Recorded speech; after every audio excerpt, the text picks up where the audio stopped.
The first I heard that Gavin could be missing was on a Wednesday.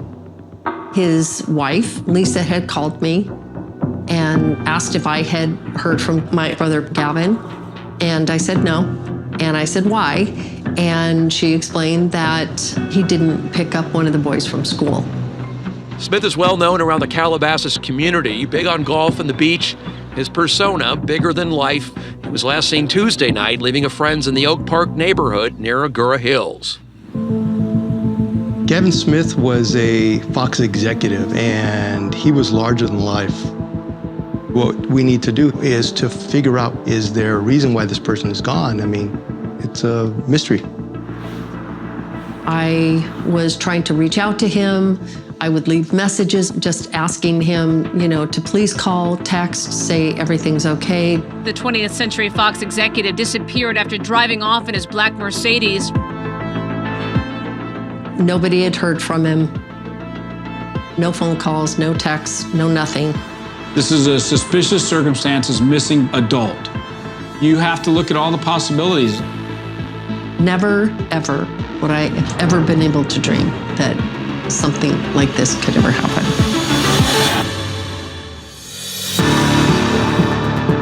The LA County Sheriff's Department is the best of the best. Some of the highest profile cases are tried in Los Angeles. You have to be dedicated 110%. This is murder. There's no more serious crime.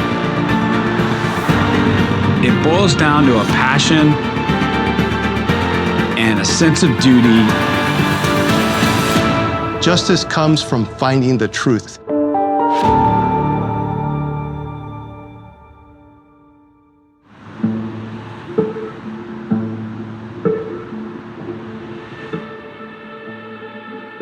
In May of 2012, I had just left a special assignment from a task force that I was on, and I was reassigned back to the floor. In this particular case of Gavin Smith, he had been missing for about a week, and it had started out with the missing persons unit. And when it was looked at a little bit closer, the investigators brought it to our supervisor's attention, and that's when I got the call to look at it as a suspicious circumstances missing person case. All missing person cases come through the missing persons unit. When you have a case like that, you're always hoping for the best, that you actually find the person alive. You're an adult, you can go anywhere you want to go, and you're not really required to report into anyone unless you're on parole probation, right? So if you're missing, the big question is why? Why is this person missing? And what pushes one over to a homicide team is suspicion of foul play.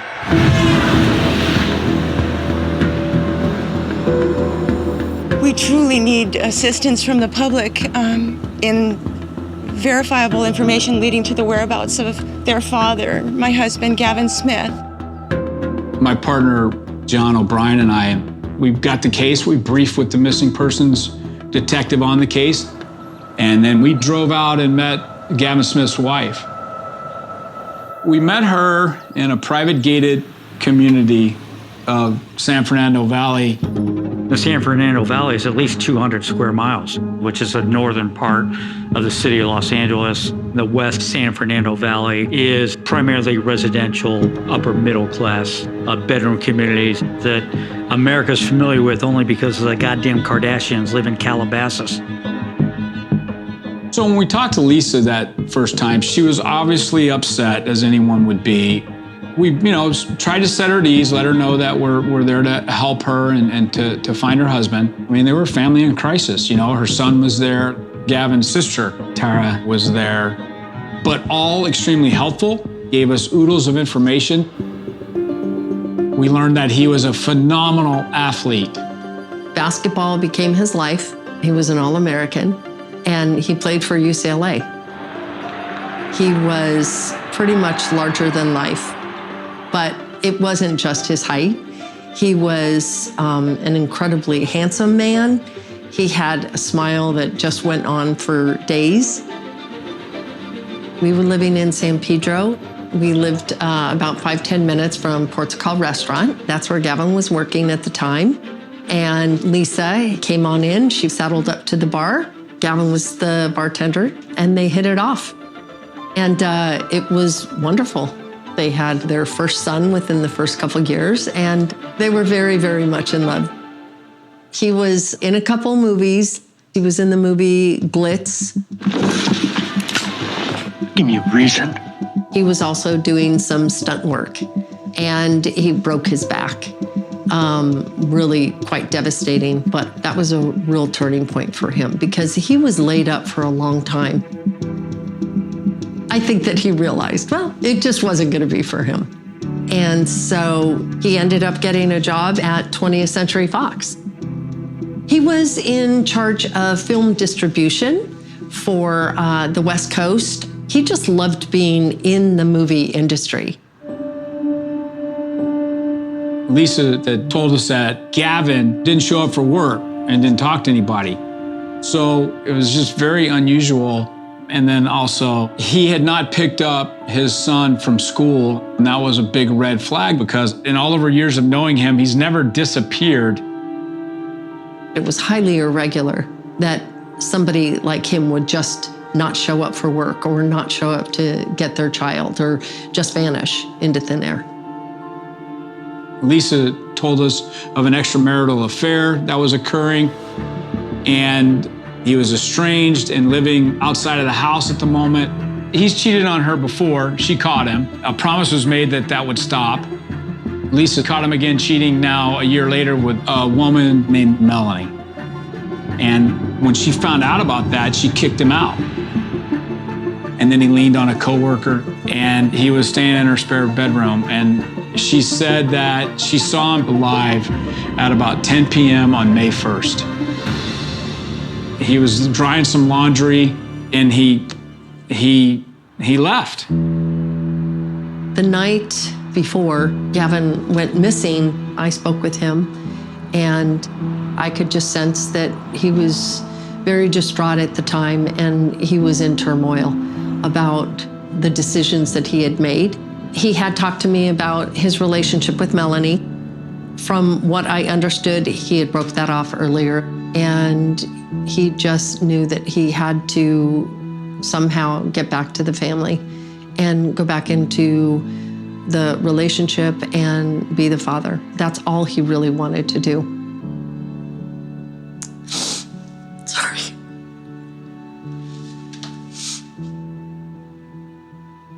I just remember him just loving his boys so much and loving our daughters so much, like they were his own. It's one of the things that I know as a father, he could not have done better. There's some weird stuff going on here. Did he run off with one of these women or someone? Did he just go to cool his jets? Did he commit suicide? Lisa's pissed off, you know, she's cheated on twice. Did she set it up? Screw this bastard. I'm gonna hire someone to abduct him, or, you know, I poison him. I don't know, it could be anything. There was just a lot of stuff, a lot of follow-up that we needed to flesh out to rule anyone out at that time. We're following up on leads and all the information that we've gathered about people that he's come in contact with and that he's known in the past. So when we talked to Lisa that first time, she told us that my husband's having an affair with this Melanie gal, and, you know, you might want to talk to her. So we did. She comes down wearing this white sequin pajama outfit that's almost 100% see-through, and we're sitting across from this woman that is very sexy and seductive in a way, and you're trying to be a professional and ask all these questions, and you're like, this is just another moment in the life of a cop. When you're looking at your partner and go, fuck, man, don't touch me right now. I need to get home and see my wife. This is fucking crazy.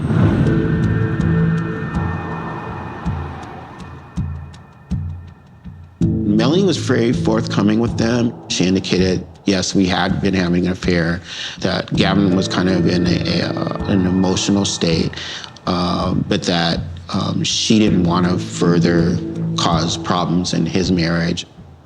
She had told him, I'm done. I don't want to deal with this trauma. After talking to Melanie the first time, I didn't feel she was hiding anything, but we couldn't rule her out as being involved in something. There was just too many other things that needed to be done. They plastered Gavin Smith's picture and car. Wife Lisa and son Austin leading volunteers combing this area of Sylmar. He's got a family waiting for him, and that we love him with all our heart. It's difficult, but I just like to think about all the good times we had, and if we find them, many more that I might have. Lisa was, trying the best she could to gather information.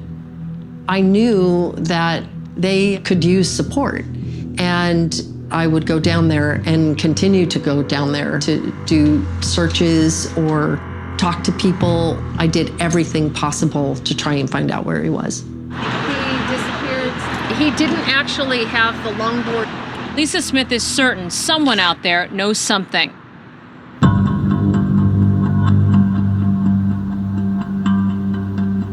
Gavin Smith's phone was a big piece of the puzzle because now you can start painting a picture. When did his phone go off grid, and then what were the hours when he was last seen leading up to him being missing? Some of the phone stuff had been already done by missing persons, and we just went back and did a more comprehensive search warrant on that. We looked at Gavin Smith's phone data and identified, okay, well, on the night that his phone went off grid, he called Lisa, the 3 boys, Tara, and a woman named Chandrika Creech. We knew that she was the last person to talk to him based on phone records. What we needed to now find out was, all right, who is this chick?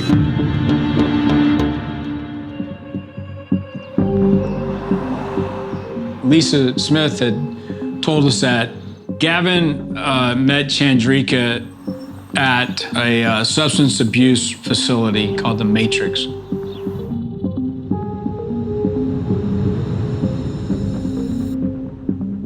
With all the excruciating pain that Gavin was in from breaking his back, sadly, the only thing that gave him comfort at that point was opiates.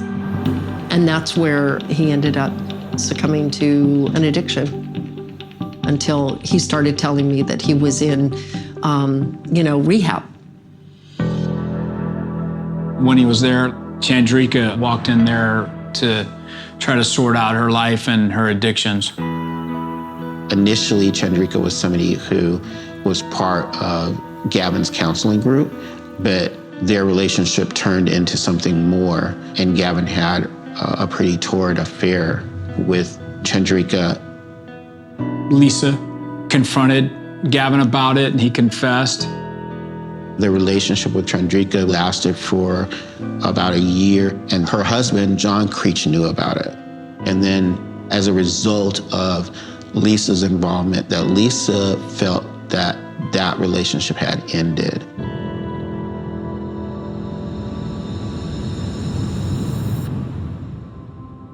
Got a missing person, and he had an affair with Chandrika. I mean, that right there throws it on the radar. So we went to interview her, and we caught her at her house. When we interviewed Chandrika, she was an emotional wreck. She was scared, apprehensive, evasive. She was all over the map. She said she talked to him. She didn't know where he went, but you could tell that she cared about Gavin. She's adamant that she doesn't know what happened to Gavin Smith after their contact on May the 1st, 2012. While we were interviewing her, a black sports car pulled into the cul-de-sac and paused briefly, backed up, and then left. And talking to Chandrika in that conversation, she admitted that that was her husband, John. Obviously, he's somebody that the detectives want to talk to, but they can't because he took off and they're immediately suspicious.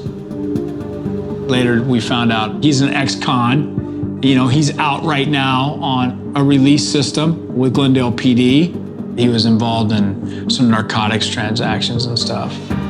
So yeah, immediately we know we want to find out where he's at. You know, as a cop, I look at an ex-con, I look at a guy who has narcotics background. You know, he's pissed that his wife had an affair with this guy.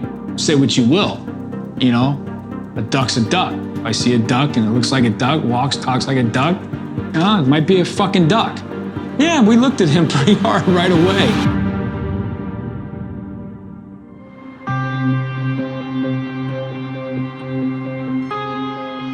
We were looking at John Creech's call detail record.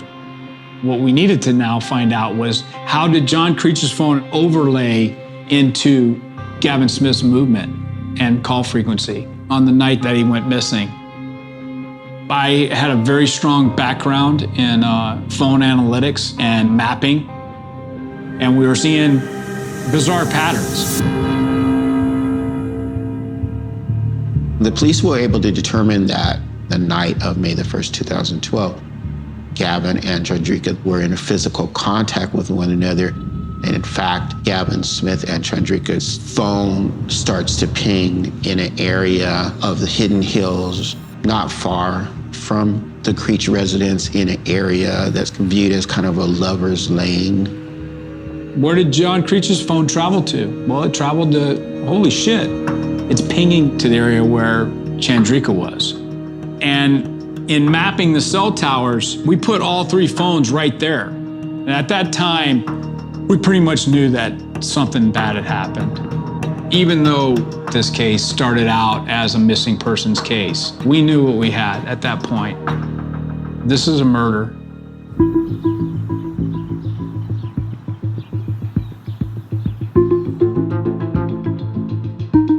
We had no idea where John Creech was at the time, but my partner and I had enough evidence at that time to support getting a search warrant to search John and Chandrika's home.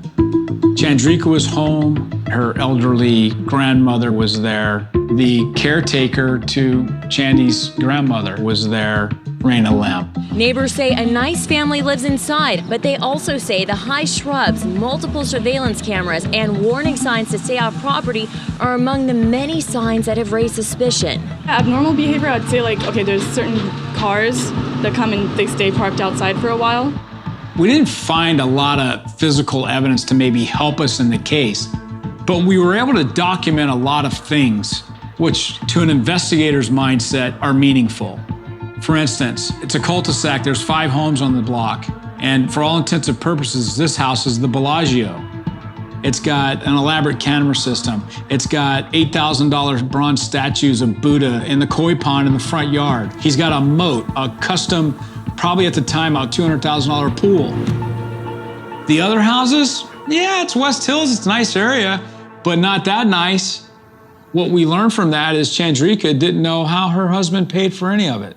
And she can't answer what he does for a living, how he makes his income, if he paid taxes. I mean, come on. Are we stupid? Are we felony fucking stupid?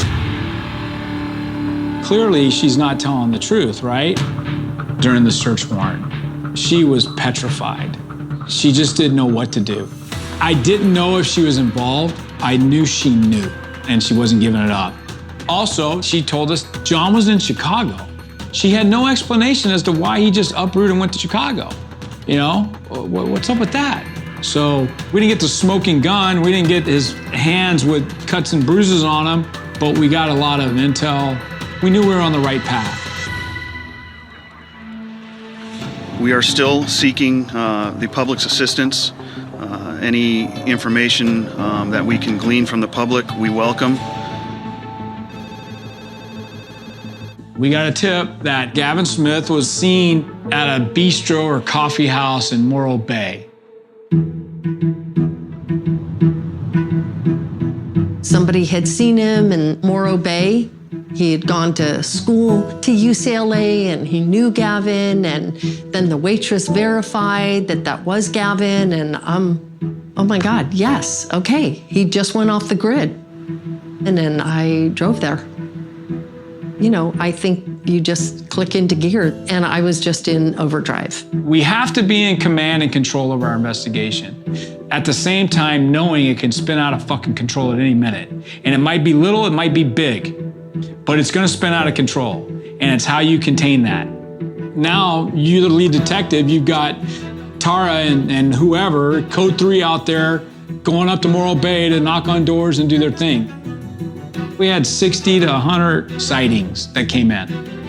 And we knew that this was a homicide, but I can't prove it, so I gotta follow up on it. So what do I have to do? I have to send 2 detectives to Morro Bay to follow up on this lead that he's up there at a hotel having, I don't know, French onion soup. As harsh as Ty can be, and very blunt, and to some people maybe even abrasive, he's able to show that, hey, I might be talking this way, but I am here and I care. I call him the Raging Cajun because he has that personality. He's very loud, he's very boisterous. But as far as a detective, I know that he had that passion and he had that care about his cases, and he cared about all of us too. I was always raised, if you don't like something, say it, and I didn't care who I offended.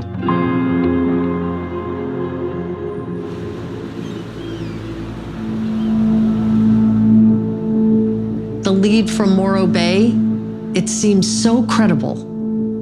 The waitress came out and she said, well, maybe it wasn't him.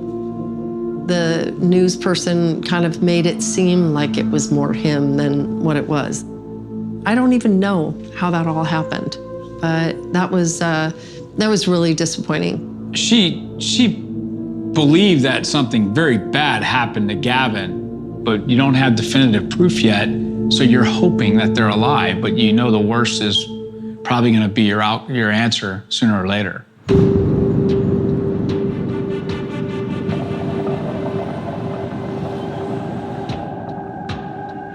Detectives, they have been monitoring John Creech's movement and determined that John Creech had a history with law enforcement.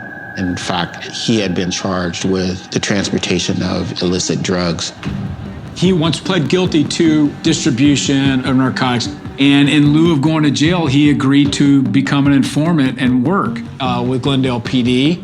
But he was absolutely useless because he didn't give him anything. He just strung him along. John Creech was still in that Chicago area, and we needed to bring him in to do an interview. So we contacted the Glendale detective, Dave Kellogg, and he agreed to help any way he could. Dave called him in, and one thing we had Dave do was go sit down in a room. We had it wired for sound and audio. Then we came in. We introduced ourselves. We asked questions about Gavin Smith. John Creech was cool and tried to be charming, tried to be quick-witted, classic con man. Yeah, I know that guy. Well, did you threaten him in any way? No, never. He just downplayed everything, and I decided to try a different angle. I tried to make Gavin look like a bad person. I said, I go, Gavin, this guy was a stalker. He would cultivate women, and I did everything I could just to get him fired up. I go, man, I don't blame you if you did something to him. Cut to the chase, let's end this madness. But he wouldn't break.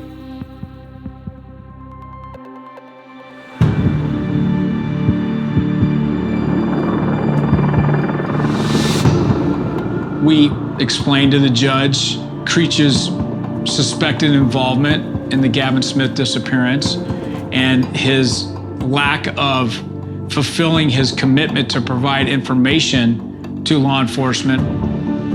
So the judge remanded Mr. Creech into custody on his narcotics case. Anytime you can get someone that you believe killed someone off the street, then that's a good thing. That gave us time to flesh it out and investigate. So we were looking at John Creech's phone data, who's calling him. And we noticed that after Gavin Smith had talked to Chandrika on the night that Gavin went missing, There was a series of phone calls that John Creech called back to back to back to back, and he's calling the same number, and that number was Jorge Valle. As we looked into him, we realized that he was an associate to Creech. Mr. Valle had done a lot of contracting work at the Creech home, and as a result, Jorge Valle and John Creech developed a friendship. On the night that Gavin went missing, the victim's phone and John Creech's phone and Jorge Valle's phone were registering on a cell tower right in Jorge's backyard. So we made contact with Jorge Valle. The first time we talked to Jorge Valle, you could just tell he completely fish out of water. Valle tells him that John Creech had called him excitedly during the early morning hours of May the 2nd, 2012, telling him that he needs help and that he's coming to his residence. Valle is kind of taken aback by that, but Creech comes over, says he needs help moving this car, and it's a Mercedes-Benz. Jorge Valle saw what looked like a mummified body wrapped up in bed sheets in the passenger seat, and John Creech told Jorge Valle that I killed him. You know, I need you to hide him. And Jorge's like, you're out of your fucking mind. You ain't hiding him here. Jorge Valle was very reluctant to tell the detectives what had happened next, but he follows John Creech in the black Mercedes to this home in the Porter Ranch area, a gated community, and they drive up to one of the homes. When Creech gets to the residence, he drives the black Mercedes into the garage, leaving the black Mercedes there, and then they leave the location. And then John Creech told him, hey, I want you to get rid of this phone. And poor Jorge was stupid enough to take the phone. According to Jorge, he said the next day, he threw it in a trash can behind McDonald's. Jorge saw injuries on Creech's hands. He saw what he thought was the body, but he couldn't identify the license plate. He couldn't identify the body. So we still didn't have enough to take to a DA. The detectives are able to determine that the home that John Creech and Mr. Valle had gone to was the residence of an individual named Stan McQuay. Stan McQuay is a workout buddy of John's, Mr. Health and Fitness guru to the stars. Stan McQuay was brought to Lost Hills Sheriff Station. We went to talk to him, but he wanted his attorney. So this high-profile attorney representing Stan McQuay showed up. He was very candid with me. He said, Ty, he's not going to talk to you. I'm going to advise him not to. And I go, well, go talk to him. And he did. So 5 minutes passed up, 20 minutes, 40, 50. And I looked at John, I go, this is very good for us. I go, the longer he's in there, the better. Because the longer he's in there, they're talking freely. And that attorney's jaw is probably like, oh, fuck. Oh, what did you do now? So he comes out, and I loved it because he looked like a whipped dog. And anytime you see a private defense attorney that looks like a whipped dog, a beautiful thing, man. It's just like, fuck yeah. Now we're kicking some ass. You know, these are little things that get us detectives excited. You know, hey, we got the upper hand. Sure shit, he says, hey man, he wants to talk to us. Can we do it tomorrow at your office? Absolutely, man, absolutely, no problem. And he says, hey detectives, can you guys give him a ride home? And I said, yeah, no problem, sir. We got that handled for you. This is why, as a homicide guy, you've got to be able to navigate without using the freeway. So we took side streets, and I stopped at every fucking red light for a long time. We had a great conversation. Stan McQuay told us that John showed up, begged him to park the car in the garage. He swears that he didn't know the body was in there until it started stinking. Nothing can stop this smell of a decomposing body. And so he said that he was leaning on Creech to get up there and get the body out. And he said that John Creech showed up with the U-Haul van, and he pulled the body out of the car and loaded it up in the van himself. And eventually, John Creech picked up Gavin Smith's Mercedes-Benz and moved it out of his garage.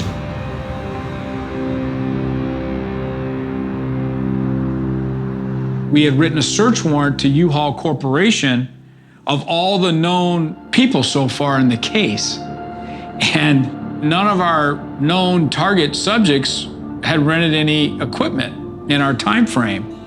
It made it frustrating.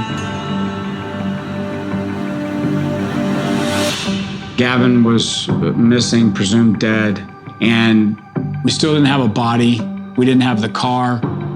We didn't know if there was a weapon involved. There was a lull to where it was getting pretty ugly that we know, what are we gonna be able to do next? And my partner, John, and I understand that it's not checkers, it's chess. And in this game of chess that we play as homicide detectives with our bad guys, there is no 2-minute clock on it's your move. Both the detectives, LeBay and O'Brien, were extremely helpful. It wasn't like the first 48 hours, it's solved. It wasn't. But they had a lot of vested interest in this, and they were going to see it through.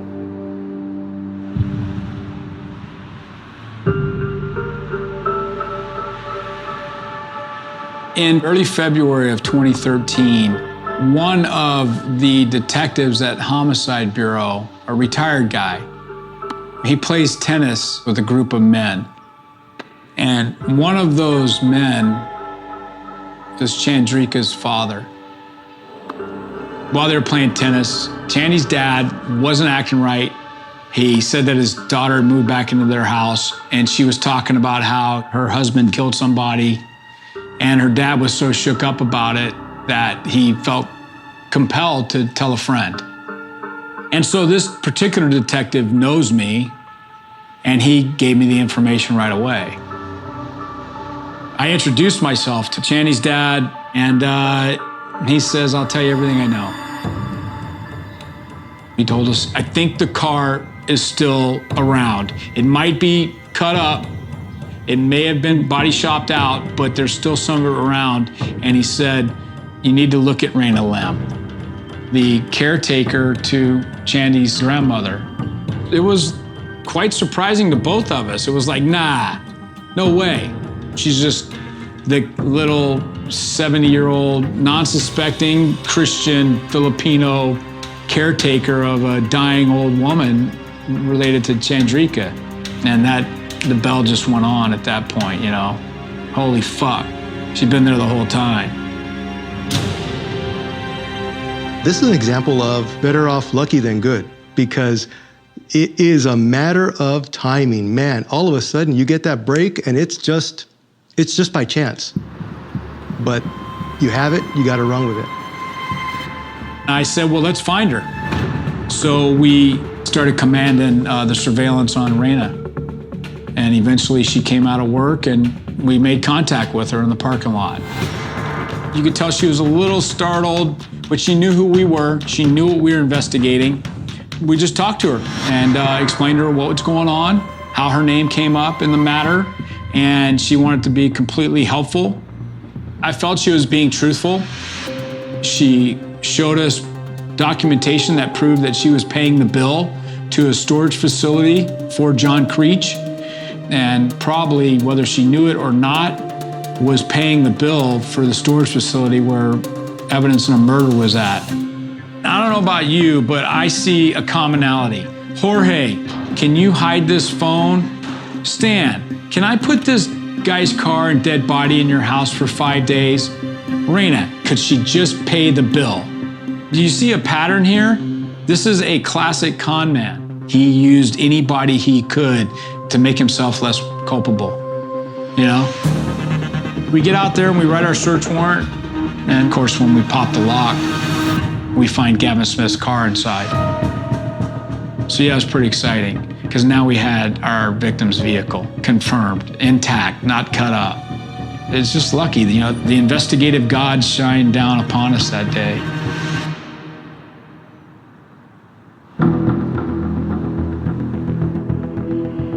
After the car was found, then it became determined that this was going to be a full-on investigation that would probably lead to a filing, and I was officially working with Tide. I knew that Bobby had a very strong reputation amongst investigators in my unit that I respected. He's coming out of Major Trials Division, which is a pretty tough pedigree to get anyway in the DA's office. I mean, he's a big shot right there.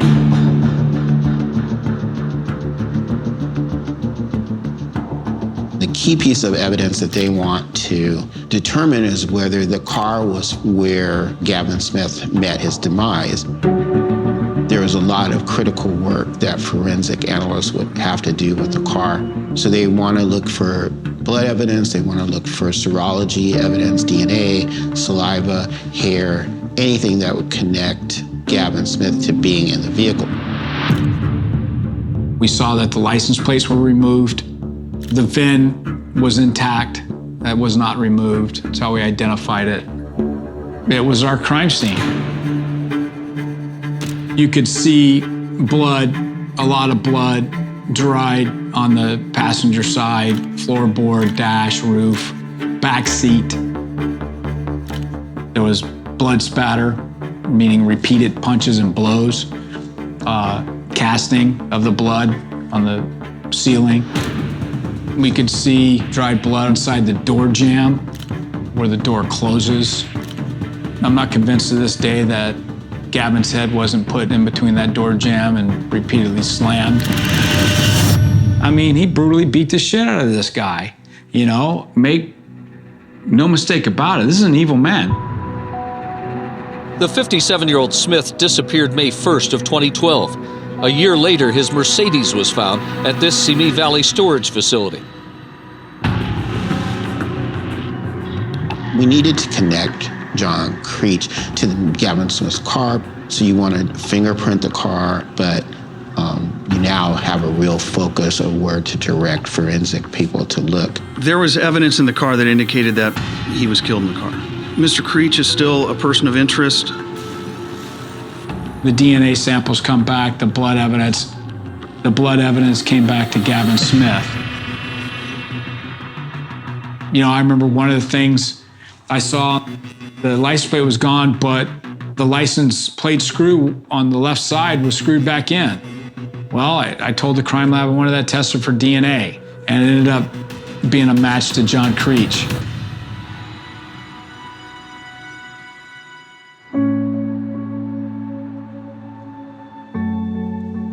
It was bittersweet.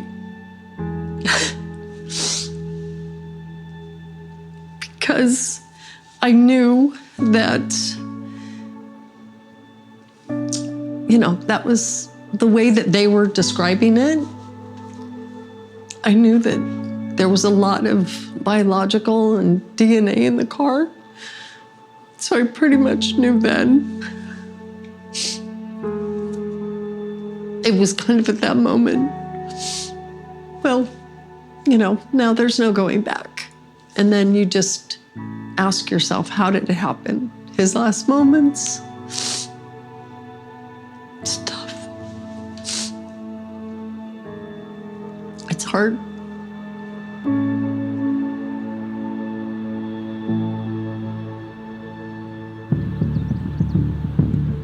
In terms of a prosecutor's view of the evidence at that point, now you can prove legally that we had strong circumstantial evidence that John Creech was the reason why he was dead. Obviously, there were still, you know, major pieces to the story that we still didn't know yet. At that time in the case, you know, we had two cooperating witnesses. We had Jorge Valle, Stan McQuay. The only thing we really didn't have was the victim's body. And we still didn't have an eyewitness to anyone actually seeing how it happened. There was way too many unknowns than there were knowns. Nobody cases are some of the most difficult cases to prove. All we had was the blood evidence inside the car, but you still don't know how the person died, and the coroner would not be able to tell you definitively that the person was actually dead. The investigation's ongoing. At this point, we are not charging anybody with anything. The sad part about it is the not knowing for so long. You know, it was heartbreaking. Rightfully so, Lisa was extremely upset, going every day and not knowing what happens.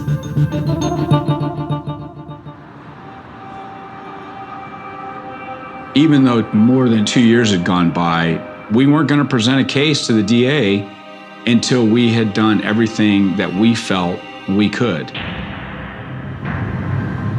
In October of 2014, in the mountain rolling hills area of Palmdale, California, a husband and wife were walking their dog.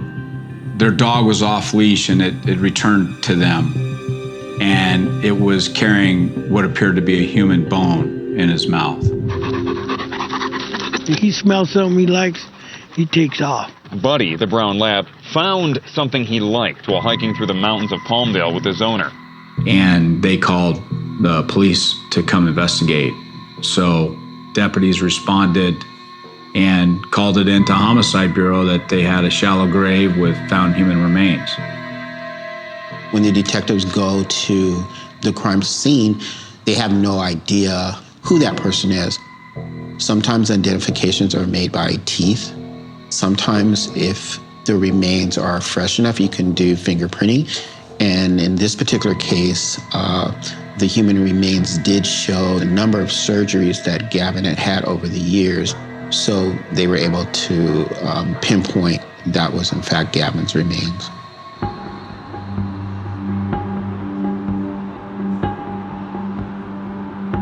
We sent the evidence at the scene down to the coroner's office.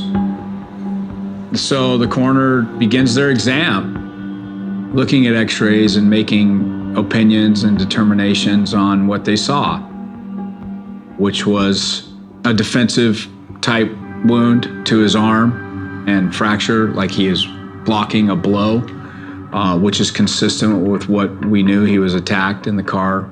It was evident and opined that he had a fracture to the skull, which was caused by blunt force trauma to the head.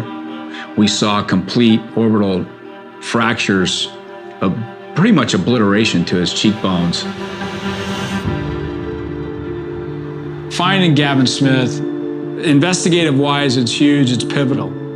But my concern is the family. I want to be there for them. It should be my partner and I talking to Mrs. Smith and the boys about this. I remember Lisa had called me and said that he has been found. You know, I feel like that was a closure moment because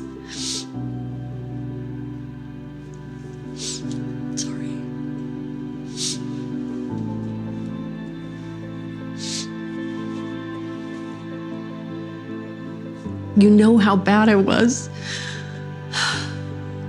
but then you know it's over because it's true. You know, families do need closure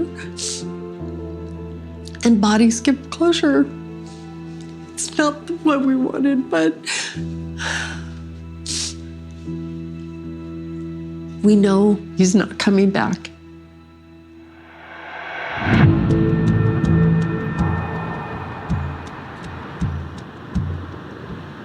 Even with the discovery of Gavin's body, there's still information that we did not know. Namely, we didn't know how Creech actually killed Gavin Smith.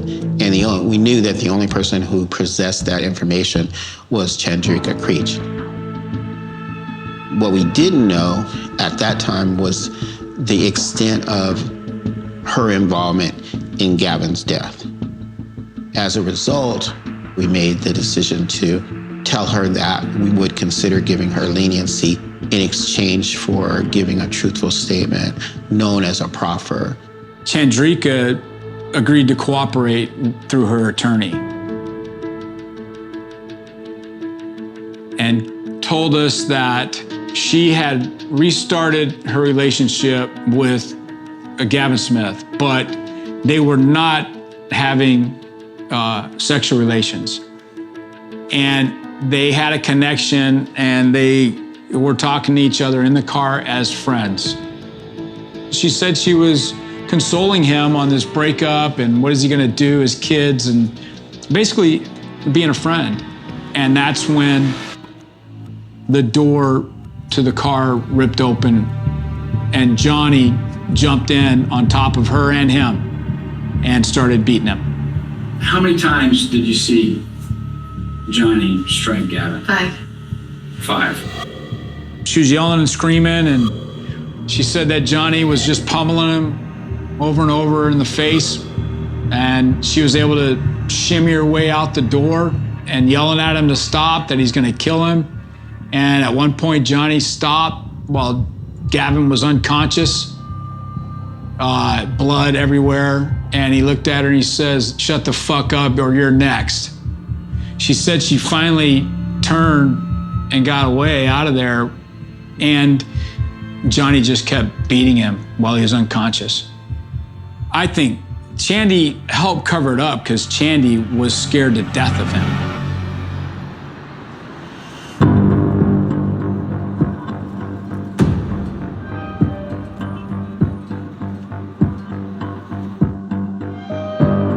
The prosecution of John Creech started in June of 2017.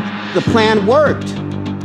Gavin Smith is dead, and he kept his secret for over 2 years. I had to argue to the jury that, no, this isn't classic emotional killing, but in fact, the defendant knew about the affair for a long time, and he took the step of tracking where his wife was. So he wasn't in a state of emotional distress such that he did not know what he had planned to do. Some of the important witnesses were, of course, Chandrika, who was able to tell the story of exactly how Gavin got killed. He wasn't fighting back or anything. He wasn't even pushing away. He wasn't moving at all. As a result, And he was moaning. John Creech took the stand and said he got into a mutual fight with Gavin. Punched me, pulled me in by my sweater, put his hand up on my throat, he's choking me in my throat. He's got my head pinned against the ceiling, and he's got his thumb in my right eye. So I'm hanging out the car with just my head inside as he's choking me and gouging my eye. John Creech was claiming that Gavin Smith was armed with a hammer. John Creech testified that he was able to overpower him and take that away. Eventually, he got the upper hand and accidentally killed Gavin, but that it was completely in self-defense. And that eventually he took that, whatever tool or item it was, back to his house and threw it in his neighbor's yard. you made the decision not to call 911, is that correct? I made that decision. I live with that every day. In my opinion, he lied about everything he said. We, the jury, in the above entitled action, find the defendant, John Creech, not guilty of the crime of first-degree murder of Gavin Smith. The verdict that came down was not guilty on first-degree murder, premeditated murder. We, the jury, in the above entitled action, find the defendant, John Creech, guilty of the crime of voluntary manslaughter of Gavin Smith. But guilty of voluntary manslaughter in the state of California. That's fuck you. This was premeditated, planned, and calculated, and he killed him. Anytime that you hear a verdict that isn't what you wanted, there's a deflation, sadness. The trial judge went out of his way to say that he disagreed with the jury's verdict and felt that the prosecution had proven that it was murder. Any other person sitting in this courtroom would have called 911, would have sought medical help, and you did not. And I think it's because, frankly, you're a cold and cruel person. He was going to sentence the defendant to the maximum, which was 11 years. In my mind, I was like, he's gonna get like 30, 40 years, right? I mean, this was premeditated. and then get 11 years? That didn't seem like justice at all. I was angry all over again. I was so mad, I mean furious, that Gavin wasn't going to get justice.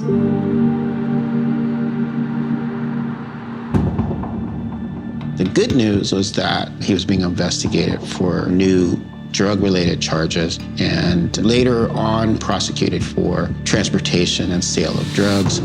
And he got around 26 years for the federal charges. And mainly that was because he was a prior convicted federal felon.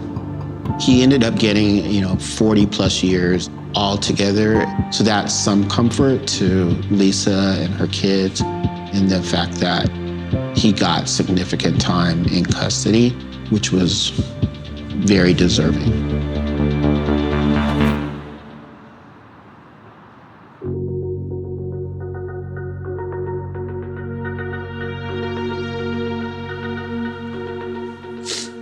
There were a lot of things about him.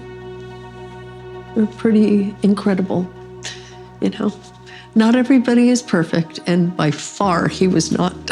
He was a lot of things, but he was an incredible person.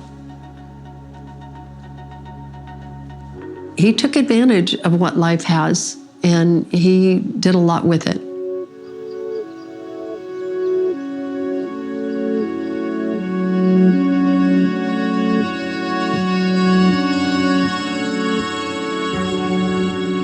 It's sad, it's tragic, but I have no regrets in this case. I honestly don't think there's a lot of investigators in our building that would have done half of what we did. It boils down to a passion and a sense of duty. Our job is to seek the truth and the facts and bring the person to justice. That's what we do. That's what we signed up for.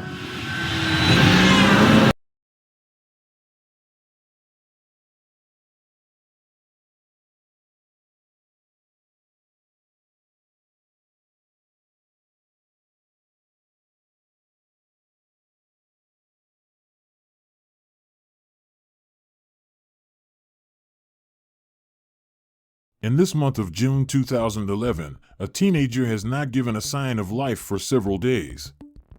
His divorced parents are worried. Hours pass, then days, and still no news of Alexander. It's a kid that comes in his skin. Alexander has always been very, very smiling, very calm, very affectionate. We couldn't help but fall in love with Alexander. He is particularly handsome. A handsome boy with blue eyes, with a magnificent smile. He left on his bike, as he did very often. He sends a text message to his father saying, "I haven't eaten, I'll be home at 11 p.m. Alexander's fate is probably played between 10:51 p.m. and 11 o'clock p.m., that is, on a fork of about 8 to 9 minutes. Towards my head, I thought he was alive. Indeed, it worked like that. So I didn't see death. A couple from Riverbank sees their attention drawn by an organ. It's a thigh. A judge announced that my son was dead and cut off. And then I screamed everything I could scream. Everything a mother can scream. The horror was absolute. How could Alexander have been killed and then cut off? How did we get there? The dozen investigators who are based in Powell really gave up everything for the Alexander case. We were confronted with the law of silence. This story begins in France, in the city of Pau. It's Saturday, June 4th, 2011.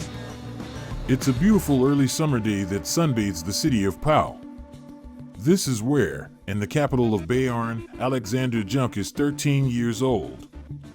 Like most divorced parents' children, he spends one weekend out of two at his father's. Alexander is in a period of residence at his father's. His parents are separated, so this weekend he spends it at Philippe's father's.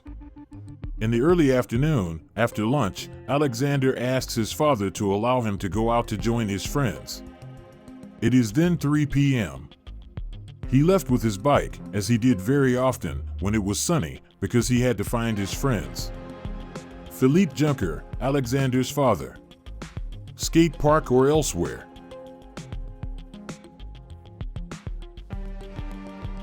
It was a normal day, let's say, at first.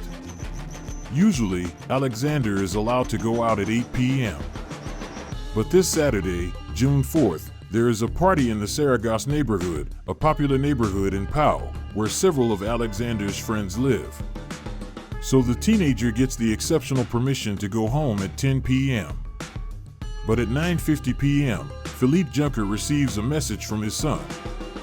He sends a text message to his father, saying, "I didn't eat." Emmanuel Louverbe, Alexander's father's lawyer. "I'll be home at 11 p.m. We didn't argue, so I said yes. I was totally confident. He knew very well the limits of what he could do. We couldn't do it. However, at 11 p.m., Alexander did not return. And his phone doesn't answer anymore. But for Philippe, there is nothing to worry about. Then, he says to himself, he must no longer have a battery, he must be at his friend's. He's going to sleep there, he'll be back tomorrow. The next morning, Alexander is still not there. But Philippe knows that his son is reasonable. There must be a logical explanation. But at 2 p.m., still no news from Alexander. This time, Philippe is really worried. He then calls his daughter, Alexander's older sister. She is 17 years old and very close to the teenager.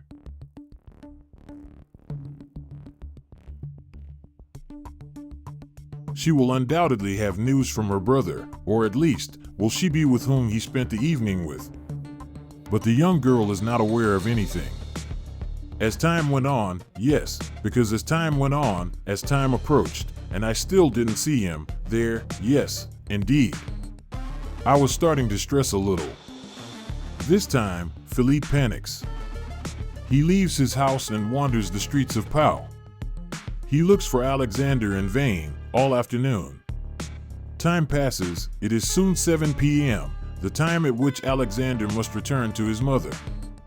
When the time came, and I saw that Alexander was not there, I panicked.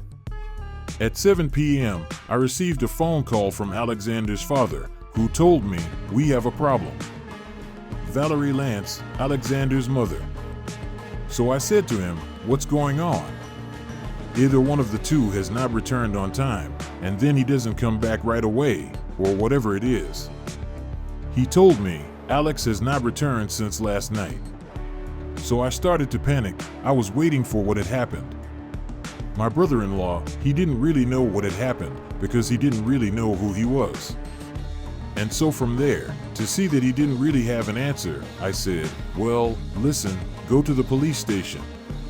At 8 p.m., Valerie enters the premises of the Pau police station to report the disappearance of Alexander for almost a whole day. I had no explanation to give them. When they asked me what he had done, I didn't know. In my mother's heart, I tell myself, kidnapping, accident, pedophilia, everything that can happen.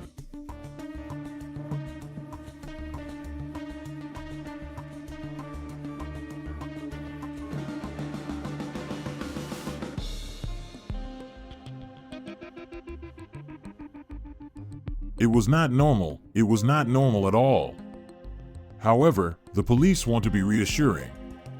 They offer the mother a completely different explanation. For them, it's an escape. A catalog child, divorced parents, without looking to know since when we were separated or whatever. Separated parents, well, a 14-year-old child, almost 14 years old, escape. That's it. For the police, there is nothing to worry about. Alexander is not the first teenager to escape. He should be home soon. Telling the family, "Listen, it's an escape, he's coming back," it limits the indolence, at least almost, to incompetence. For Alexander's parents, this hypothesis does not apply. Making an escape does not look like their son at all. He's a kid who's in his skin. He's a happy kid who laughs a lot, who starts to flirt a little with girls. Alexander has always been very, very smiling, very calm, very affectionate, and we could not do otherwise than to be attached to Alexander. He is particularly handsome, a handsome boy with blue eyes, with a magnificent smile. He also had a rather assertive character.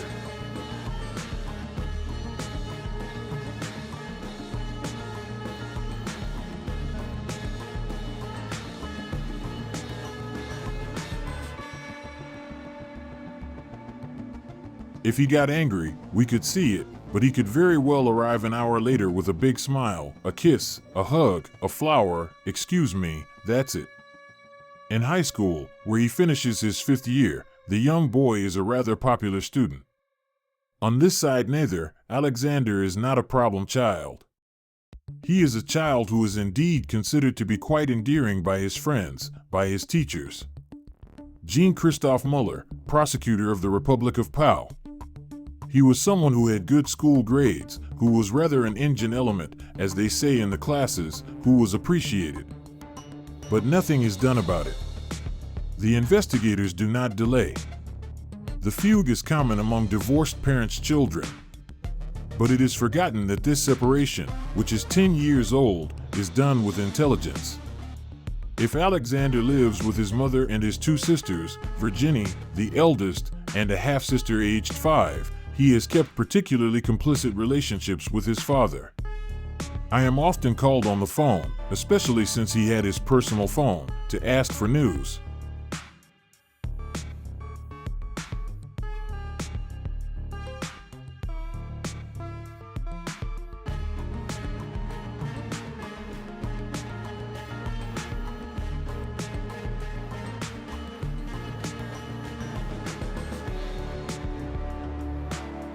From time to time, I would call him on Tuesday night to come and sleep at home. It's true that we got along well. From the moment we separated with his father, the children being in the middle, it was not a question of thinking only about us. We had to do everything necessary so that the children did not feel this separation as something bad. And we had done well anyway. Alexander is a teenager in his own skin. For his parents, a fugue is quite impossible. And for his mother, there is an emergency. Because he already imagines a completely different scenario, a kidnapping. In my head, I told myself, he is alive, that's it. Indeed, it worked like that. So I did not see death. He was dragged by someone holds him back, or someone motivated him to do something. And then he will realize at some point that it's bullshit, and he will come back. At 9:30 p.m., barely home, Valerie receives a new call from Philippe, Alexander's father. He has just made an intriguing discovery.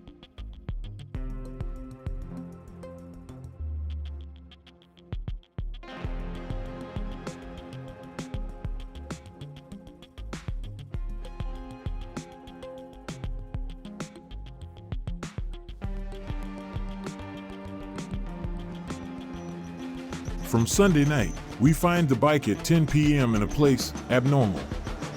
It's next to his house, it's 50 meters from his house. Alexander, his bike, he would not have left it like that, in the street, especially so close to my house. He would have brought it home. Philippe Gincard, Alexander's father. He hung it in the hall in front of my building, so to find him in the street next door and hang a pole, it seemed so weird. That night, contrary to his habit, Alexander would have hung his bike 50 meters from his father's house and would not have gone home afterwards. In front of this inexplicable scenario, his parents decide to take matters into their own hands.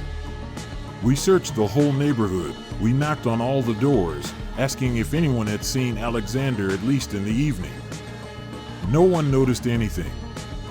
So to try to find him the next day, his parents interrogate his friends, and together, he reconstructs, hour by hour, his last afternoon. Around 4 p.m., Alexander is at the skate park, as planned, with his friends. At 5:30 p.m., he goes to the party in the Saragosse neighborhood, still with his 10 friends. They stay there for an hour and a half. Then at 7 p.m., still with his friends, they all go to a friend's apartment, a few streets away, for an improvised party. It is from there that at 9:50 p.m., Alexander sends the text message to his father. I think it said exactly, "I didn't eat, I'll be where I'm going for 23 hours later." His friends then tell him that Alexander leaves the party shortly before 10:45 p.m., as promised. He is then 1.5 kilometers from home. By bike, he goes down Dufault Avenue, then Carnot Street. This is where a video surveillance camera from a post office captures his image.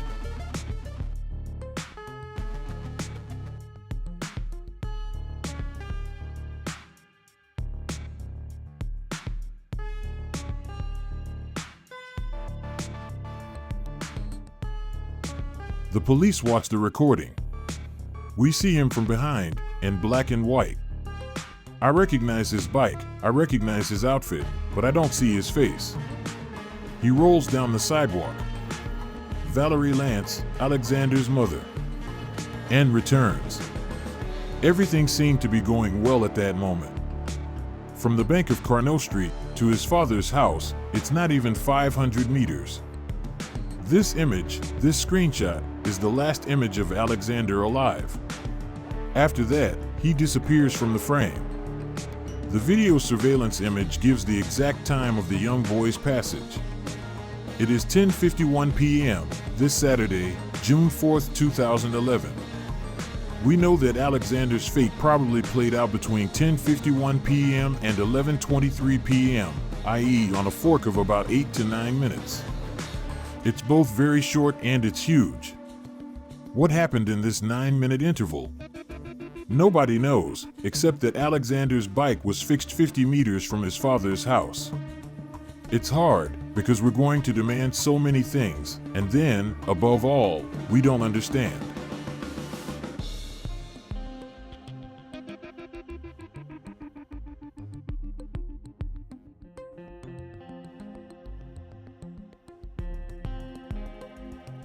That's the problem.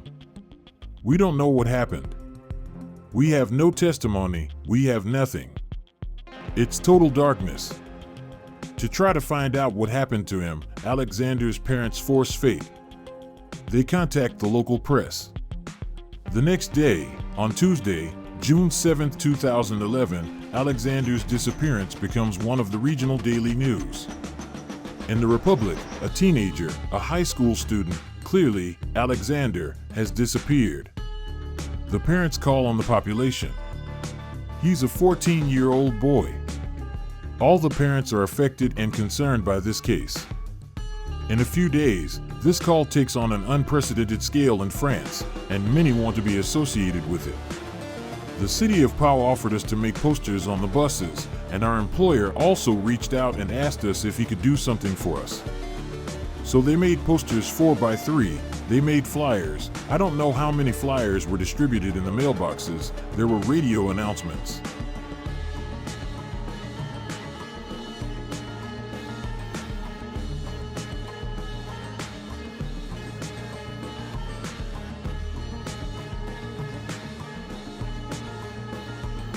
So it was a lot of push. For days after Alexander's disappearance, and after such a media battle, it's no longer a matter of escape. Policemen and magistrates launch an investigation for disturbing this time. They make obvious efforts and question all the people in the neighborhood. Riverains, merchants, homeless people, no one is forgotten. For 3 weeks, they hear from the world, they do a lot of auditions, but it's infructuous, it's dry. Nothing happens. We were confronted with silence. Jean-Christophe Muller, prosecutor of the Republic of Pau. Because we will realize later that a certain number of people knew things, they did not say them. For 3 weeks, no tangible lead. Despite a multiplication of calls for witnesses throughout France, no clue is offered to investigators. Until this June 26, 2011, when a couple of homeless people make a decisive discovery in the waters of the Gave, the stream that crosses Pau.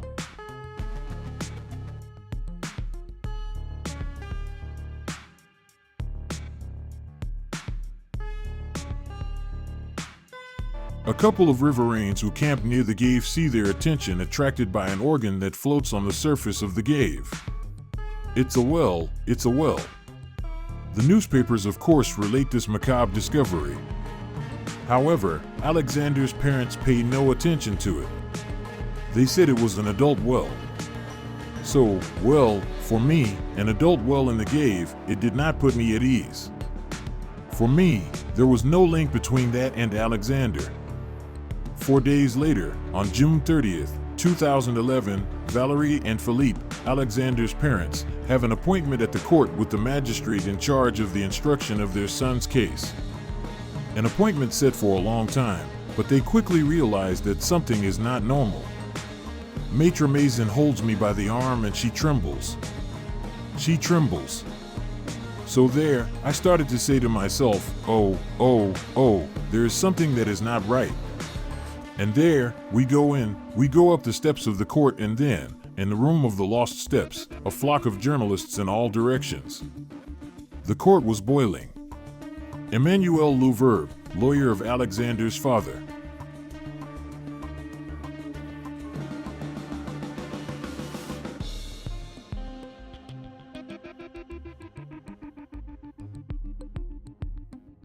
The brain, it's empty. There's nothing left. And I couldn't get out of anything. I don't know why. Because I think somewhere for me it wasn't Alexander. Really not. I could have had people, a judge, a prosecutor who told me that my son was dead and cut. And I didn't believe them. And then, at some point, it happened where I really realized and I screamed. All I could scream. All a mother can scream. Valerie Lance, mother of Alexander. And there, I saw that outside there were firefighters. They had everything prepared. They had everything prepared in case I was sent to jail or in case. So, that's where I realized. And there, you say to yourself, if I have a nightmare and I'm going to wake up, I'm not in reality, it's not possible. The horror was absolute. And everyone imagined how we could get there. How Alexander could have been killed and then cut. This femur was found 3 weeks after the disappearance of the teenager. But this discovery raises more questions than answers to the investigators and Alexander's parents. Why? How did he die? Where is the rest of Alexander's body? The question is now in the heads of everyone. Police officers and magistrates are aware that we are waiting for an answer as soon as possible.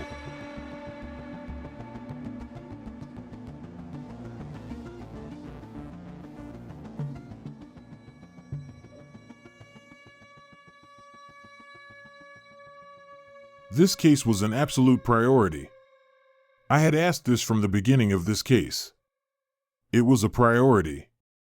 There was an obligation to get results and a fortiori as soon as we discovered a part of the child's body. For several days, the GAV was searched for kilometers by divers, by nautical teams. Because the riddle is, where is Alexander? We only have one member of Alexander, and we have to find the body of Alexander to move forward. The auditions of witnesses and the searches in the center of POW intensify. But the police find nothing.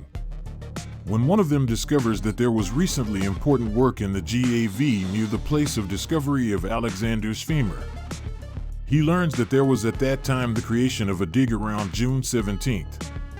So the idea is that we dig in that place. Tons of gravel were dumped in the GAV to create a temporary dig. And it is only 4 months later that the police get the authorization to demolish it. In front of the cameras of the regional televisions, the searches begin on October 18, 2011. It's a surreal scene. There are diggers in action.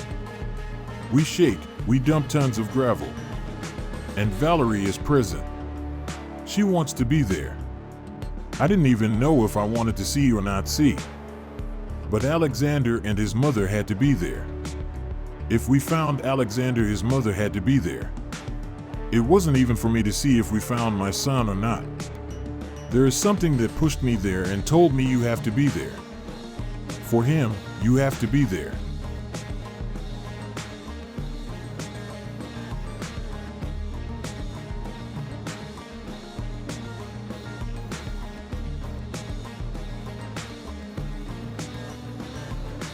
In fact, I was there for him.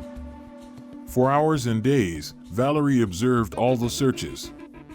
She followed the eyes of the dogs in charge of detecting the possible presence of the child under the ground. Suddenly, one of them stops. The moment when the dog made this discovery, I think no one can forget it. It gives you the chills 5 years later. So they had put red sticks everywhere where the dog had marked. And then there is the guy from the scientific police who made a sign. I saw they put it there, at Gray's, everything. But I wanted a confirmation of what they had found. If it was really Alexander or not. Because they had found something organic, but that's it. And there I had no cop from the PGI who wanted to cross my gaze. None. Until the moment there was one. He just made me a sign with his eyes like that. I said okay. They had found him, so I went home. All alone. We cry. That's it.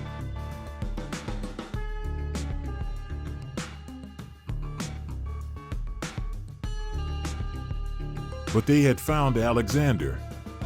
Alexander was buried there under this dig built on June 17, 2011, 12 days after his disappearance.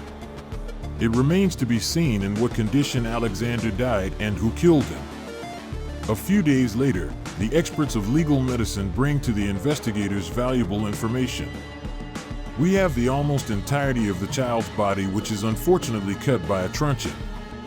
Always post-mortem. According to a modality which recalls the technique of hunters. The cranial part presents major traumas. Major traumas that is in reality an almost generalized of the face. Alexander no longer has a face. Emmanuel Louverbe, attorney of Alexander's father. And that the cause of death is there.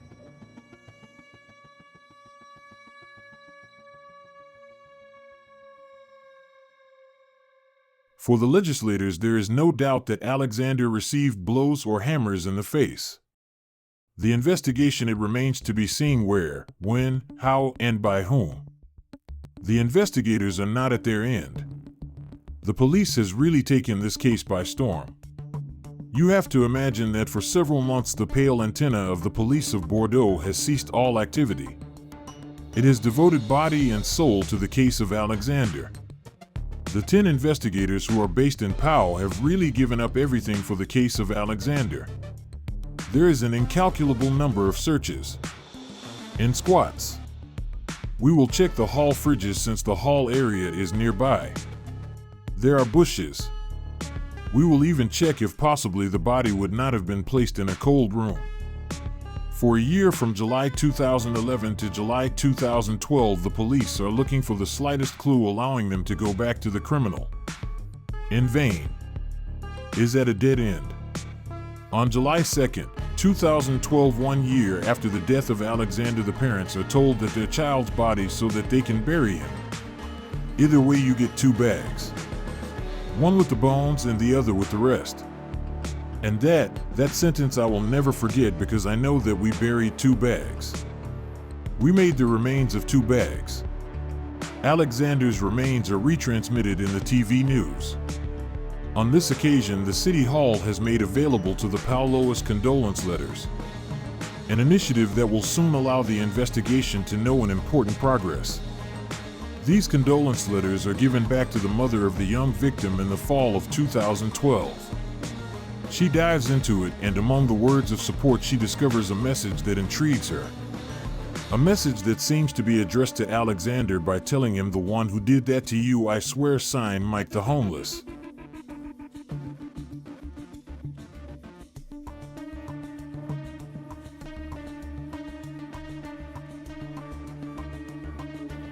I come across this message because it is the only one where it was written that someone knew what had happened. The words were, "I know who did that. I complained to your family. This asshole who did that is underground." It was part of the neighborhood. I mean, all the people who live in the neighborhood, they are used to seeing the homeless persons. In Pau, the neighborhood of the Halleys where Alexander disappeared, is the landmark of many homeless peoples. The lead therefore seems credible. The 2 parents immediately transmit the letter of condolence to the investigators. And the police take this testimony very seriously because in this group of marginals they have already had to deal with a certain Mike. He is someone who is physically very emaciated. Short hair who looks a little bit lost. He is someone who is under curatle here. He is rather a follower a priori, but who can be violent despite everything. Interrogated Mike seems to be unaware of anything. He has no memory of his evening of June 4th, 2011. But what does it matter, because the investigators acquire a certainty it is not him who wrote the message of the letter of condolence. Mike does not know to read or write. Noticing that the track Mike leads to an impasse, the police continue to dig.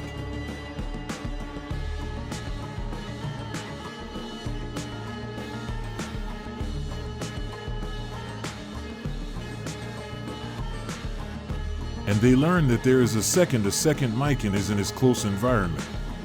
It is a young man who calls himself Michael. His name is Michael Barrel, and his name to him too speaks to the police and to the magistrate. He said condemnation.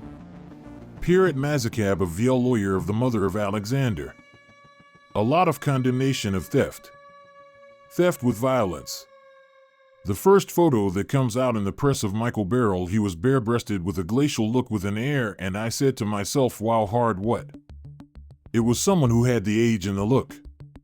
It is someone who is in family illegal and personal social professional who left the home of his parents at 18 years old and then who has become a little behind. Aged 25 years, Michael Barrel, although he settled in Pau since 2009.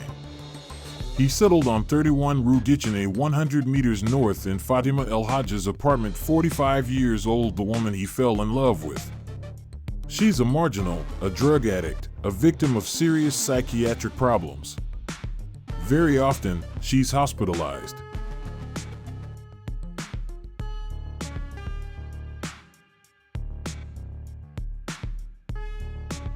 It's a suicide attempt, but also periods of massive alcoholism. Veronique Rolfet, lawyer for Fatima Enaja. And she's placed in a psychiatric hospital. There are more than 25 hospitalizations. She confides that she has ties with the King of Morocco, that she has political ambitions. Sometimes it leads to delirium. The police will have no trouble getting hold of Michael Barrel. He's been incarcerated for over a year. He was severely convicted for having assaulted another marginal with a hammer, Redeal. This case took place a month after Alexander's disappearance. A hammer attack took place in July 2011, while Alexander Jacquin's disappearance took place in June 2011. The police are interested in the mode of operation of this attack. It was carried out with a hammer. Everyone knows that Michael Barrel always had one on him to defend himself. The similarities between the two cases raise questions for the investigators.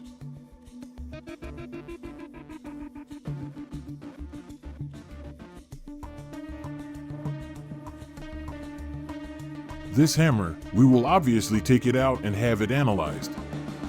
There will be no presence of Alexander Jacquin's DNA on this hammer. The police are greatly disappointed. With this hammer, they hoped to hold the key to the story. But they decided to go further with their investigation. For nearly 6 months, they searched Michael Barrel's phone. And the demonstration was eloquent. The evening of Alexander's death, around 11 p.m., his phone was located in the Dihul neighborhood where the young boy had disappeared.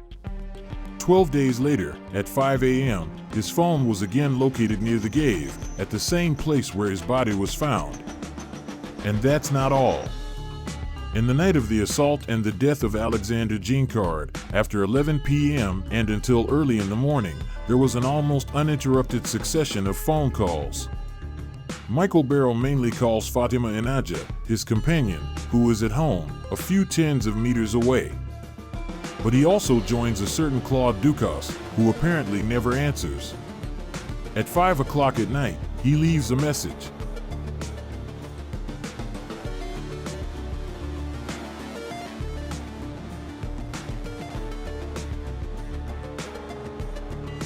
And then, in the morning, there are a multitude of calls that have passed.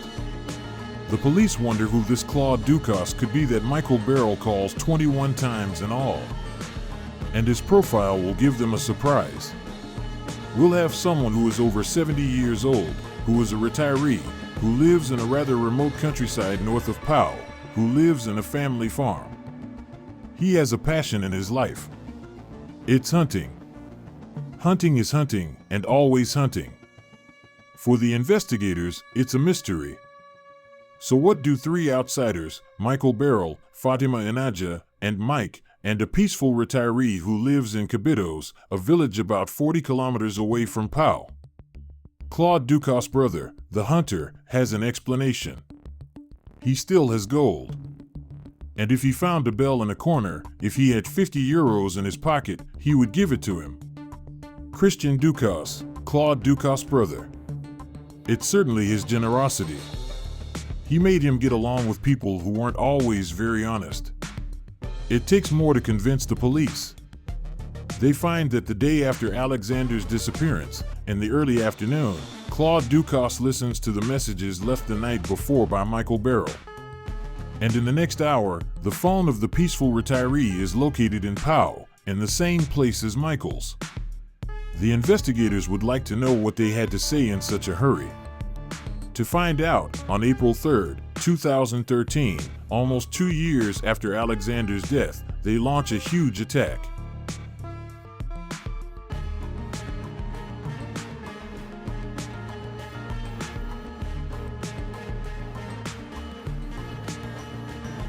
Michael Barrell, Mike, Fatima Inaja, and Claude Dukas are placed on guard duty. Michael Barrell quickly confesses. He did it in a rather precise way. He did it by drawing up a map of the place where the child's remains were buried. He gave elements that only he could give. On guard duty, Michael Barrell gives investigators a lot of details.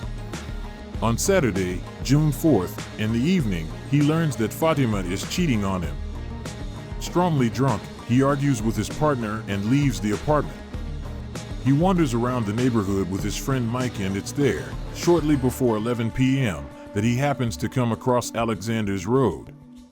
He is very angry after Fatima Inaja because he would cheat on him. He must say that he exploded. Pierre Mazakab de Viel, lawyer of Alexander's mother. And it was Mike who helped him afterwards. He says that the body was carried to a cellar nearby, but he can't locate it. For investigators, it can only be at Fatima's, at Rue Gitchenet. Barrell also clearly denounces his accomplice, the hunter, who would have joined him the next day around 2 p.m. He questions him for taking the body, for keeping it. Then he brought it back later and assisted him in burying this dismembered body on the banks of the Gave de Pau.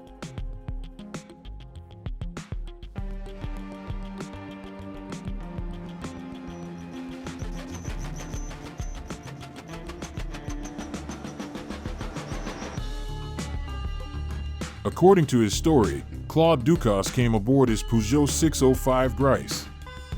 Thierry Sagarduto, a judge at France Blue Barons. He took the body and came back 10 days later, dismembered, cut into pieces, and plastic bags, aboard his Jeep. While Michael Barrell confides in himself, at the same time, in the other auditions, Mike and Fatima Inaja claim they know nothing, just like Claude Dukas. He knows nothing, he saw nothing, he heard nothing. He's like the three little monkeys. He strongly denies any involvement in the taking of the body, in the dismemberment, in the burying, and so on. Investigators remind him of the 5 messages that Michael Barrell left him on the night of June 4th to 5th. But once again, the retired denies. He always said, "I heard nothing in those messages. I proceeded to erase those messages." But the retired doesn't explain why he came to Powell so quickly to meet Michael Barrell. For the police, it doesn't add up. They're convinced that the old hunter is hiding something from them. But everything will soon be clear. He'll have a hard time explaining himself. He's someone who will become a diver before he can finally recognize that there is a sentimental or sexual relationship between them. The two men are lovers. The 72-year-old retired and the 25-year-old young man maintain that a sexual relationship is sometimes expensive. And Claude Ducasse tells the police that this is why he ended up on that famous Sunday near the Gave. For years, the hunter has been leading a double life. For quite some time now, we've been suspicious of his homosexuality.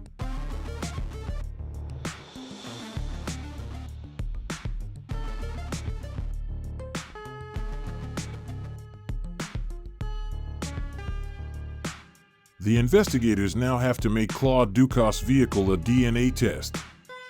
They will check it even 2 years later if there are no traces of Alexander's DNA. The retired's Peugeot 605 is therefore seized. No traces of blood in the car. And for good reason. The Peugeot 605 from 2013 is not the Peugeot 605 from 2011. In June 2011, Claude Ducasse had a gray Peugeot 605. And a few weeks later, he was driving a blue Peugeot 605. Bruno Robali, journalist for La République des Pyrénées. Both vehicles had the same mineral plates, the same gray license plate. In July 2011, a year after Alexander's disappearance, the gray Peugeot 605, supposed to have transported his body, was sent to the police station by Claude Ducasse. But the retired kept the plates and put them on another 605, blue this time. For investigators, it looks like a way to make a disturbing vehicle disappear. It's a double-decker vehicle.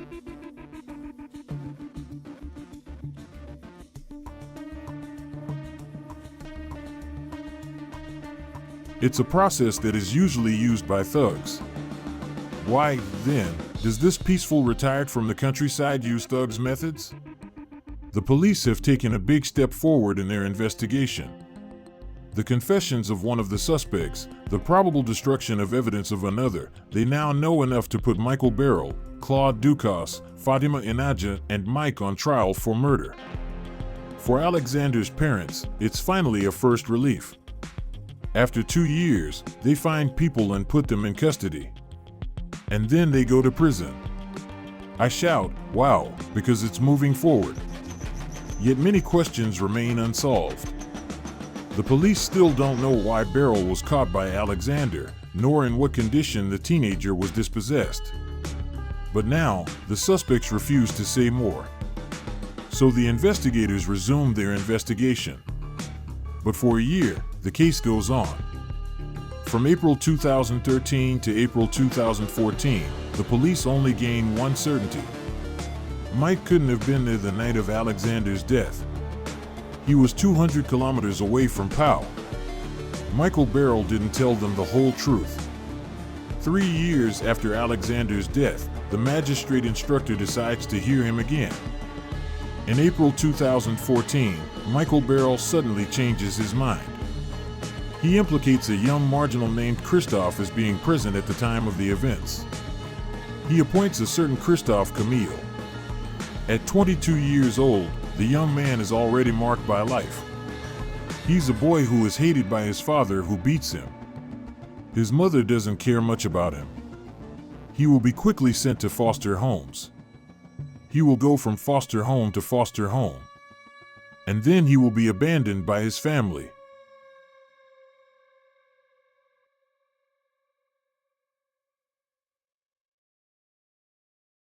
On the street, the existence of Christophe Camille turns to drama, and he is admitted to a psychiatric hospital as early as 2010. But on the evening of June 4th, 2011, it's his birthday. So he gets an exceptional permission to go out to celebrate the event at a friend's house. It's already more than 10:30 p.m. that night. He goes to the city and realizes that he has no more cigarettes. The tobacco office closes at 11 p.m. But Christophe Camille has no watch and his phone has no battery. He then tells the investigators that he is calling a boy who is passing by him. It's Alexander. What happens is that Christophe Camille asks for the watch. Alexander takes out his phone and gives it to him. And then, Christophe Camille, seeing the phone, sees the beautiful Aubaine. In fact, he raped Alexander to take his phone from him. That's it. Camille is a dangerous madman. He breaks the plan in 2 seconds. Fleeing his attacker, Alexander goes to Gallows Street. That's where he had to think. They think he must have thought, it's going to be a mess if I take my phone. And even, that's it, it was his phone. It was all his stuff in it. Then the teenager ties his bike to a pole and turns around. At the corner of Gallows Street, it's Dr. Simeon. Christophe Camille was joined by Michael Barrel. Alexander sees them. He wants to get his phone back. The two men fight. It's Barrel who has the phone in his hands. He got drunk. He smoked weed all afternoon.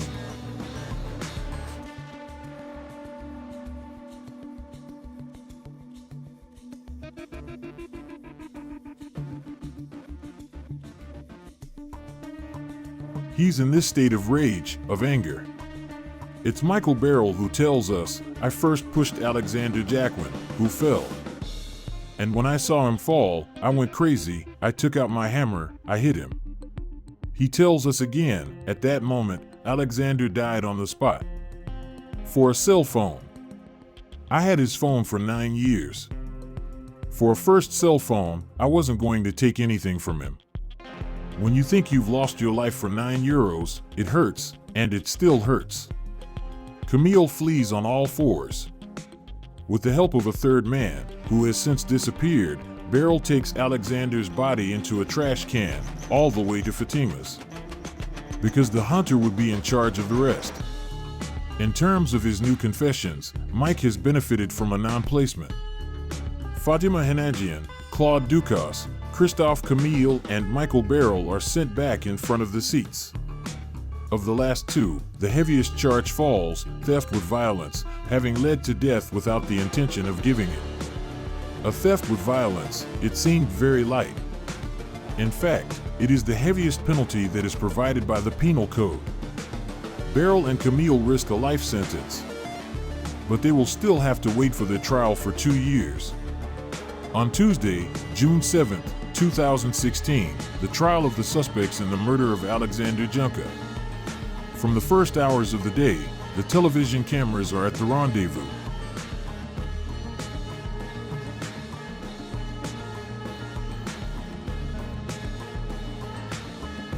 The whole of France is waiting for confessions. So far, only Barrel has spoken.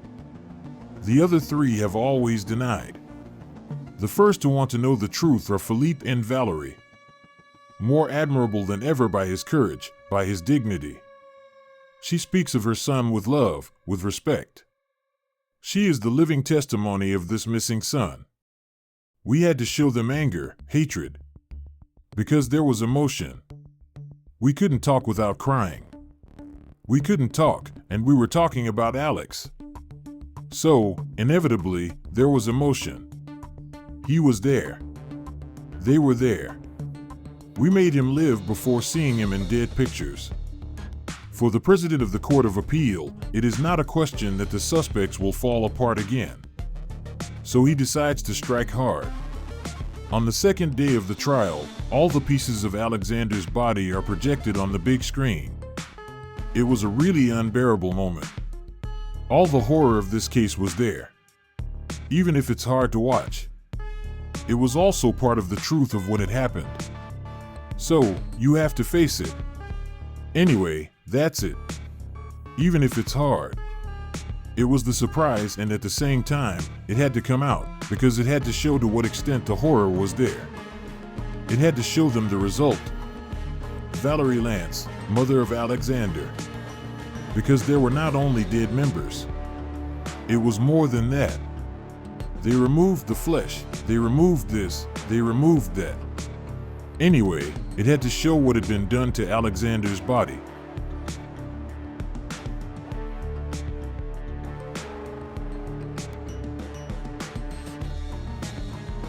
Alexander was a puzzle. They cut in a really animal way how animals are cut. All eyes are on the old hunter. These unbearable cliches may make him give up. So, he's a hunter. So, since he's a hunter, He's used to killing wild boar, to cutting. Christian Dukas, brother of Claude Dukas.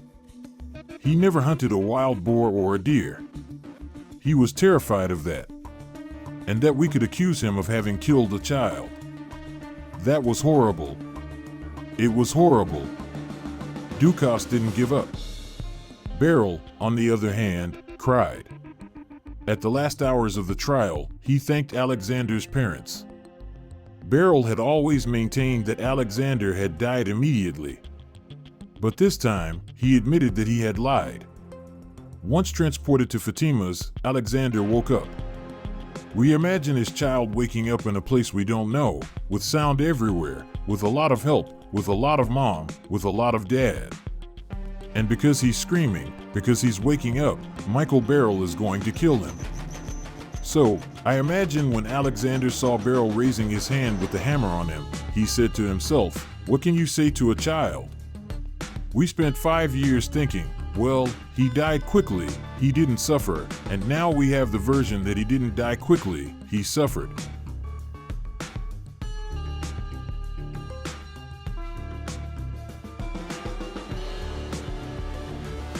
So, inevitably, yes, it's hard. After 8 days of trial, Michael Beryl is sentenced to life imprisonment, Christophe Camille to 15 years in prison, and Fatima El Hadja to 3 years in prison for non-denunciation of crime. Claude Dukas himself is sentenced to 3 years in prison for destruction of evidence and injury to the integrity of the corpse. He is the only one to appeal.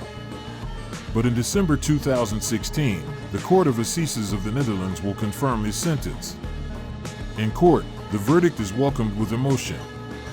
The moment the defendants go to prison, the public lets go of their anger.